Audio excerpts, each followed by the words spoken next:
With your back to the green oasis of Regent's Park, you head east along the hustle and bustle of the A501. Turn left. The road is choked with buses, taxis and cyclists. You've arrived at your destination. The security guard at the entrance insists you place everything in a clear plastic bag. You're directed into a hushed room, somewhere I've spent hundreds of hours. At your fingertips are some of the rarest maps in the world. I'm Jerry Broughton, a map historian. Welcome to What's Your Map? An Oculi Mundi Exploration. In this series, we speak to people who live, love and work with maps, making, preserving, interpreting and being inspired by them. In each episode, we ask our guests to unfold a map that is special to them and tell us the story behind it.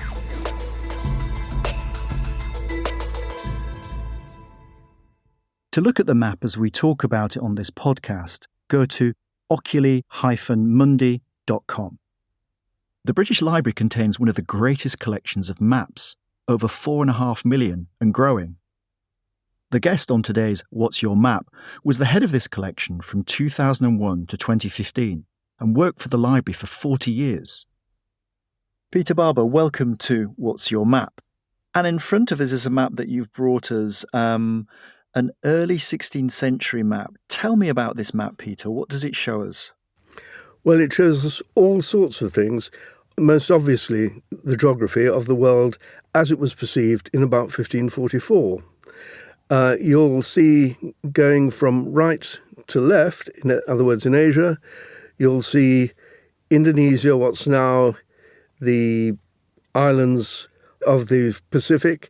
Africa looks recognisable, though there are one or two features which are copied from medieval cartography. For instance, the Mountains of the Moon, the origins of the Nile. Of the Nile. Right in the centre there. Absolutely. And the Americas? And the Americans are particularly interesting because North America is actually, at first glance, unrecognisable because it's so thin. South America is particularly interesting because it looks recognisable and it incorporates depictions from writers of the previous generation who described the cannibals and the giants of America. But we should pause there. There's no title here. There's no date. Tell me who made the map. Where does it come from? What's significant about it for you? Right. Well, this map is an illustration in a book that was published some 20 years earlier, but the map itself dates from 1544 and it's created by one of the greatest mathematicians and map makers, and indeed also physicians of the time, a Dutchman called Gemma Frisius, who was the subject of the Duke of Burgundy. Now, the Duke of Burgundy also happened to be the ruler of most of Europe and indeed most of the world. He was Charles V. And here he is, who's seen at the top. This is Charles V. So Gemma Frisius is creating this map for Charles V. Fifth, and it's not only flattery. If you look to the left of Charles V, you have a picture of Jupiter, the king of the gods, and the clear message is that Charles V, as Holy Roman Emperor of the German people and the secular equivalent of the Pope, was the King of Kings. Yeah. So the message comes through very clearly. But in fact, there's an even closer connection with Charles V, because this particular map, which incidentally is in the Sunderland Collection and is digitised, can be seen by all, is a copy of a much larger map that Gemma Frisius created in 1540. Now, no example survives of this map, though we can continue searching for it. But before publishing it, Gemma Frisius actually sent it to the emperor and asked for his opinion. And Charles V, who was interested in these matters, apparently made a few corrections. Like, put me next to Jupiter. Probably that. So you've got all sorts of things going on there. But that's classic of this period, isn't it, Peter, from the mid-16th century, where you've got a printing tradition which is printing maps which are then changed and amended. So you have an original 1540, but then it's changed, and this is the 1544 version, and then there might even be a later version. I mean, this is part of the history of map printing and publication at this time. It is, absolutely, and it sometimes happened, not always, that in the process the geographical content was played around with. Though I think in this particular case, probably it wasn't. And in fact, from written descriptions of the lost map, it looks pretty much as though this is indeed what it looked like. So let's look at the detail here. Give me a sense of what's significant about this map. So we see these two Indias in the eastern right-hand corner, Africa and America, South America, looking vaguely correct, but you're also pointing out that there are some strange features here, the mountains of the Nile in Africa. There are representations of cannibals in the Americas. But what for you is so significant? Why is this a map that you've chosen here? What's important for you about it? What's important to me is that it expresses so clearly the mentality of the time in a way which a written text wouldn't. But like most things, you have to really dig. At one superficial level, look around the edges and you see the winds. And if you look at the map itself, it has lines going across it. Well, we know from Gemma Frisius that the original map, and by implication this map too, was intended to be of use to sailors and enable them also to measure distances. But nobody could use this to navigate, Peter. Nobody could use this to navigate, but the very fact that he claimed that it was on the cards tells you something about the mentality of the time, because exploration and the expansion of trade were two names for the same thing, and it made the rulers richer. One of the other really interesting things about the map is its shape. Though I have to say you need a little bit of imagination, at the time people would have recognised that it sort of resembled a heart. This is the so-called cordiform or heart-shaped projection. Yeah. Now, this wasn't simply a mathematical formula, because when the map was made, Europe was fragmenting into religious camps, which were hostile to each other. War was always on the point of breaking out. There were zealots on both sides who wanted the war. Well, this is the Protestant Reformation and the moment at which the Catholics strike back. In 1517, Luther had nailed a summary of his beliefs to a church door in Wittenberg, and in this declaration, he had attacked the papacy. And from that emerged the Protestant movement, which within a few years had been adopted by many German rulers, who then found themselves in conflict, not only with the Catholic rulers, but also with the Emperor, Charles V, who was regarded as, if you like, the secular equivalent of the Pope. So then, Peter, how does Charles V deal with this protest, which is really what Luther represents? Protestantism comes from this Lutheran protest against the Catholic Church. What's his response? Well, he was unnerved by it. And the simple answer is he just didn't know how to react. So his policy veered between extreme hostility, wars of religion in the middle of Germany, which were taking place at the time when this map was drawn, or an attempt at mediation. There's an attempt to sort of say, well, look, you just rule your countries. Within your countries, you can do what you like, but so long as you're loyal to the overall structure, well, that's fine. And in a way, this map is an expression of the latter, that, so long as you accept me as top dog, then what you do religious-wise in your own countries is up to you, even if, speaking personally, I don't really care for it. And literally top dog, because he sits looking out over the world, so he's laying claim to the world.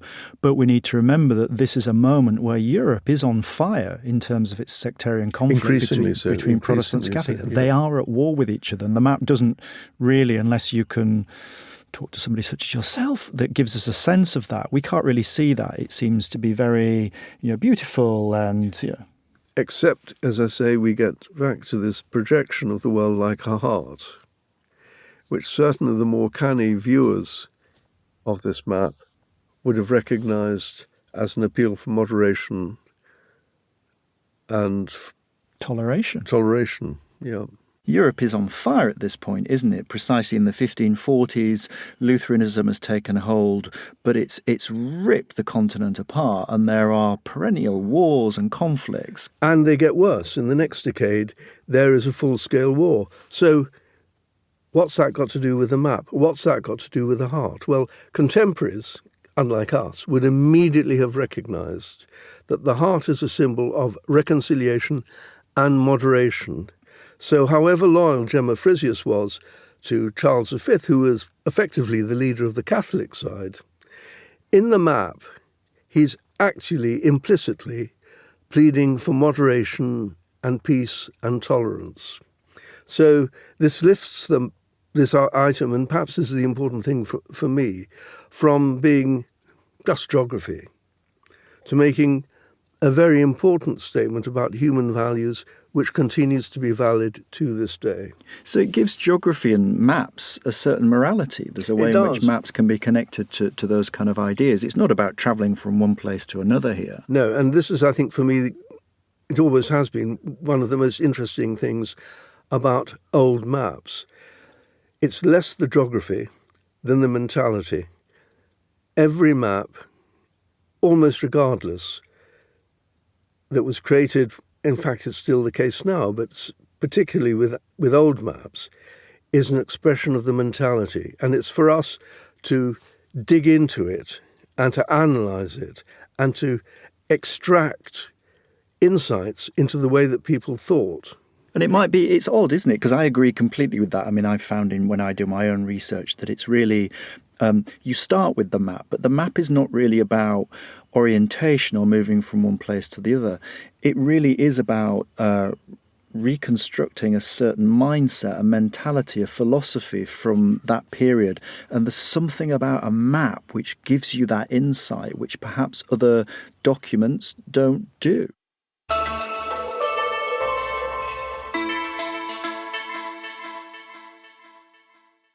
The geography on the map is almost the latest knowledge of the world at the time. It's not absolutely up to date, but I think equally important are the remnants of the medieval belief about the nature of the world.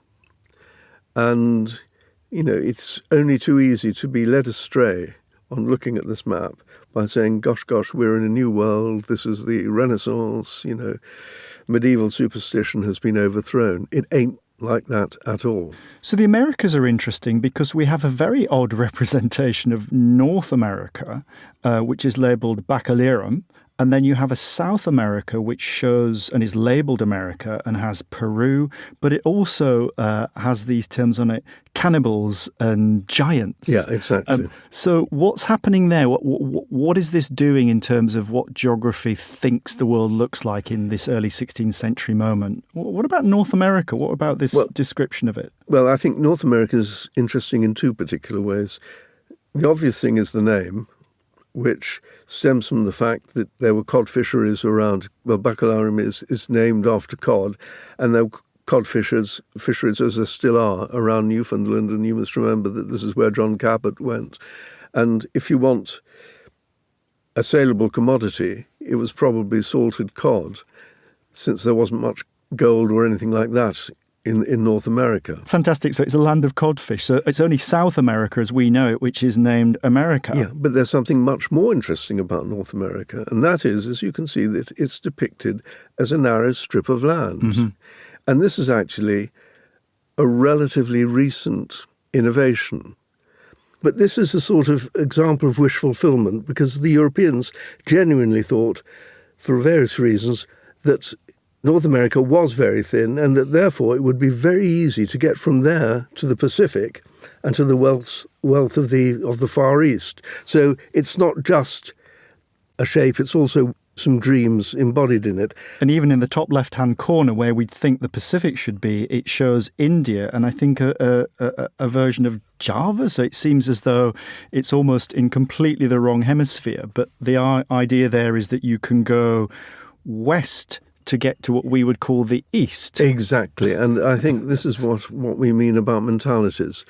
This was the dream picture of the people who made the map, because they really wanted to get to China, and in a way, the cod of North America was just a sort of added on and an irrelevance and something which you just passed by if you could. South America was a different kettle of fish, because there they had found gold. On the left-hand side, curving round the border of the map, are these climates. So, and it actually says Climata Australia. Yeah. So here we have this classical idea that there is already in the classical Greco-Roman tradition an idea of a place called Australia. This is absolutely right. And there was also the idea of a place called Brazil. So just explain that. That's a weird idea. Well, the point is that most people, when they do pretty much everything, want confirmation of what they already believe.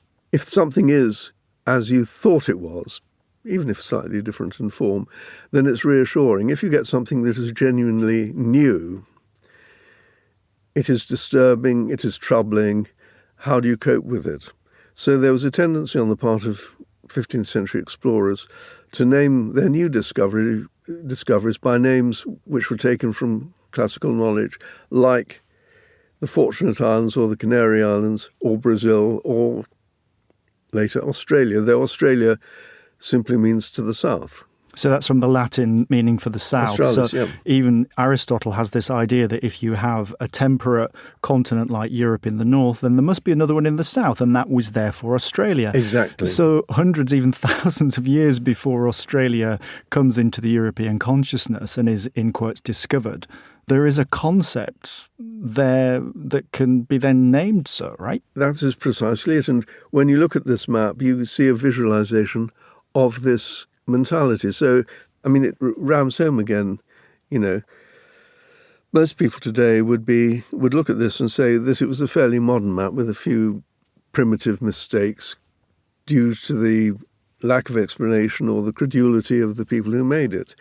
But when you actually dig deeper, you actually get a very interesting spotlight on the mentalities circa 1540, which again, contrary to what you're taught at school, which is there was the Middle Ages and then there was the Renaissance and the modern world, it represents a sort of mishmash between the two. We should make the point that this is what you would call a cosmology, because it shows the cosmos. Because if we look at what we'd call the traditional map showing America, Africa, Asia and Europe, it probably only takes up less than half of the actual sheet, and the rest of it are these images of, you know, classical gods and the emperor and the winds and clouds. So why is that, Peter? We'd look at that today and wouldn't think that's how a modern map should be. Why all this other stuff outside the boundaries of the world? Well, first of all, people knew that the Earth was part of a larger cosmos, which arguably was more important, so it would be natural to include references to it. And in fact, on the right side of the map, you've got all of the symbols of the zodiac, which add an element of time to the depiction of space. And in that respect, even the depictions of these strange, you know, creatures, the cannibals and so on, emphasize the fact that maps at that time dealt with knowledge as a whole and not necessarily purely geographical knowledge. So how is it made, Peter? Tell us about that. The map is made on the basis, basically, of book learning.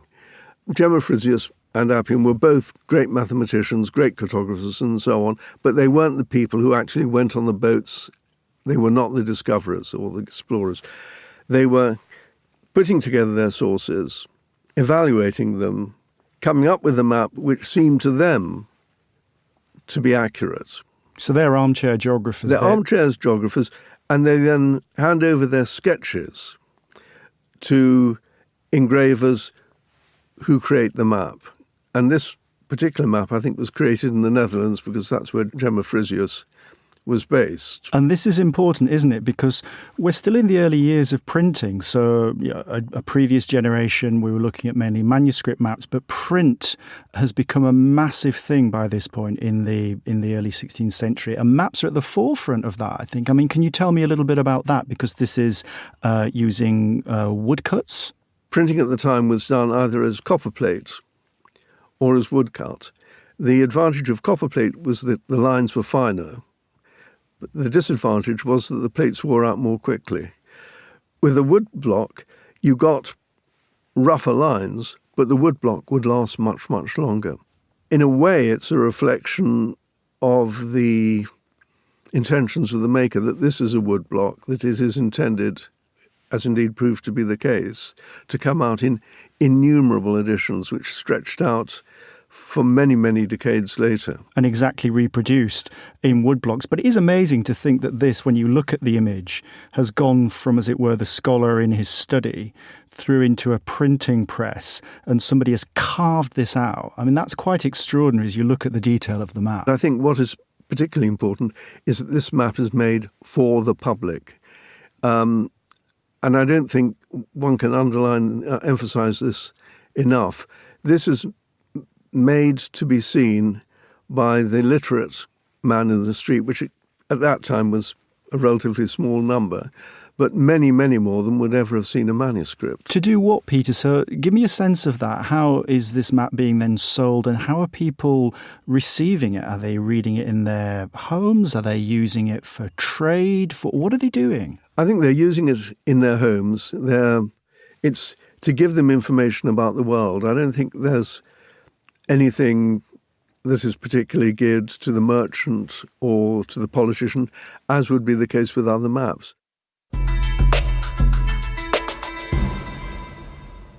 Where does your love of maps stem from? As a child, were you fascinated by maps? Did this come later in life for you? What's the draw for maps? I think there are two things. I certainly became aware of maps at an early age. But this was because my father was a GP, and in those days, GPs actually visited their patients in their homes. And in those days, and we're talking about the 1950s, it was considered fine to leave a 5-year-old or a 10-year-old in a car for about an hour. And the only thing I had to really entertain myself with was his A to Z. Was the A to Z, which is, I had the same thing as a kid in a car in Bradford with my dad, who was a repossessions man, and I'd have the A to Z map. That's what we used. Yeah, so it was the A to Z map that got you? Well, and what particularly got me was that, for some reason, I found myself looking at the River Thames. And there were blank spaces along the River Thames, particularly in the east. And I had this fantasy. I mean, if a thing is black, it means that there are no buildings. If there are no buildings and it's by the river, it had to be sandy. If it was sandy, it had to be a beach. And I had this sort of fantasy of these great beaches by the Thames where you could sun yourself. And even then I was slightly puzzled at the fact that people weren't making more of it. Of course, it was only many, many years later that I discovered that actually these were munitions factories, which were being concealed. Right, yeah. Blanks on the map. Exactly. So that's as a child. So where does that fascination with maps then go later in life? Is it purely a professional thing, or was it something that was more personal for you? No, it's, well, if you really want the honest truth, Yes. I was employed by the British Library as an international historian, as a diplomatic historian, and I spent the first years of my career helping to catalogue the papers of the Duke of Marlborough, which had a few maps, but so what? But I was told very firmly by my then boss, the keeper of manuscripts, that diplomatic material wasn't important enough to justify a promotion. And I found myself in a position where I was the sole breadwinner, and I'd just become a father, and there was no real means of supporting it. So I was desperate for promotion. And one day I was walking past the keeper's office when I heard him rowing with the man who was responsible for maps and music in the Department of Manuscripts. And he wanted to give up maps. And I was hauled in and asked whether I would take over maps. And I thought, promotion. Pay rise. And I said, I could, only for the keeper to say, of course, there'll be no promotion in it. That was the end of it.